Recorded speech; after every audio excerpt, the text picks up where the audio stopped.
Hello everybody, my name is Dead to Me. Welcome to part 1 of my Inflation RPG walkthrough. I want to say thank you to everyone who's supporting me, because even though starting a brand new YouTube channel is super exciting, it can also be extremely nerve-wracking. But let's get right into the video. As you can see here, I have my statistics up. I'm going to do this before every game for you guys to check out my total runs, stats on my best run, or anything else you'd like to keep track of. Moving on to my character selection, as I mentioned before, I prefer a combination of attack and luck.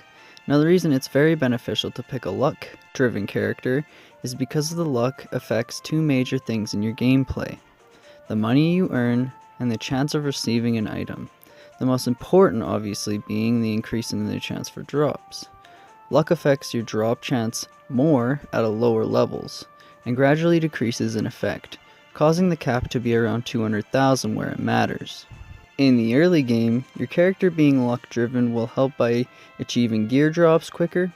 However, in the later runs, it may help by freeing up more skill points that would go to luck because of the 200k luck cap. The first drops you should be going for, and the main focus of your first run, are the full plate armor to start, which is dropped to the left of the first map in the cave map. It's dropped at level 810 by a lizard type creature as shown here in this video. And the next major item you should focus on getting is the battle axe. It's going to give you a substantial base attack, gives you 5,000, and will likely allow you to begin money grinding by that point. This axe is dropped by the skeleton or the 6-armed armor in the 1333 level zone, over to the right of the first map in the desert.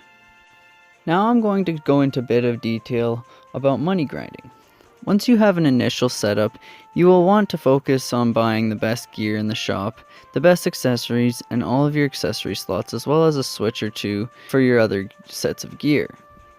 To be absolutely efficient with money grinding, you want to kill the Sphinx Boss on your first or second kill, and then you want to go towards the Sphinx Boss, which is in the desert area to the right of the initial map, where you'd also find your battle axe. He will be in the 2222 zone, and once you kill him, you want to dump every single skill point from that point on into luck. The reason you do this is because the more luck that you have, the more gold you will receive. And since you already have killed the Sphinx Boss, the enemies in the 2222 zone, where you will be money grinding, won't be any stronger than the boss, so you won't have any trouble killing them. The monsters in the 2222 zone, aside from the rock golem, all drop 15,000 plus gold per fight, which will offer you a minimum of 500k roughly per run. When shooting for things like the samurai longsword and the knight armor, or the small recovery necklace, you want to take advantage of the bonuses found in areas 777, 1222, 1333, and obviously most importantly, 2222. All of these zones are also located in the desert, in a close vicinity of each other. One thing to note about the 777 zone is that it yields more gold than the 1333 zone and the 1222 zone. So, if you have the same multiplier for gold as one of those in the 777 zone, it's more beneficial to go there regardless of the actual level being lower. However, a money bonus in the 2222 zone will always be prioritized over any other zone. The money multiplier bonus is the main one you're looking for here. There are 4 variations of the money bonus, which include the money times 2, times 3, times 4, and times 7. Now money times 2 is only beneficial in the 777 and 2222 zones, and money times 3 and higher is useful anywhere, but prioritize higher multipliers obviously. There is one more bonus that is useful for money grinding, and that is the question mark bonus, which has specific extra monsters that can spawn at about 25% rate. These monsters usually drop about 65,000 gold or more, and can drop about 100,000 plus gold based on what the enemy is or what luck you have. On top of this benefit, the question mark zone monsters also drop some of the most powerful accessories in normal mode, and also an item that is almost required for your 100,000 level run, which will unlock hard mode. The main item that comes from the question mark zone is the recover necklace. This accessory heals 4% of all damage you output, back to you. This may not seem like much, but later on you will realize how substantial it really is, and a necessary item for later runs. Now, you can get a small recovery necklace from the store for about 1.7 million gold, but it only heals half what the other one does and it costs a lot, so it's very beneficial to prioritize the ? Zones over anything else.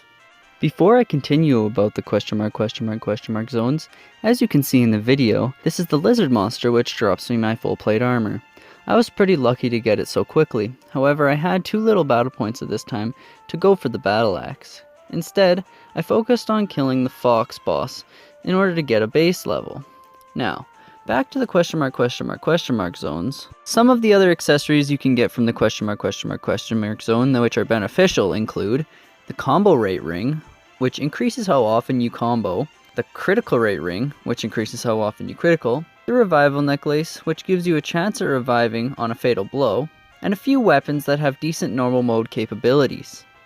The other types of bonuses you can come across include Exp Multipliers for 1.5 times XP, 2 times XP, and in hard mode you can find them for 3 times XP. The Exp Multiplier zones should be used strategically in order to get the most levels possible per battle. It may be hard at first to know whether to use the 1.5 times XP in your zone or whether to move on to the next zone. It's different in every situation, but you'll get a feel for it as you play the game more.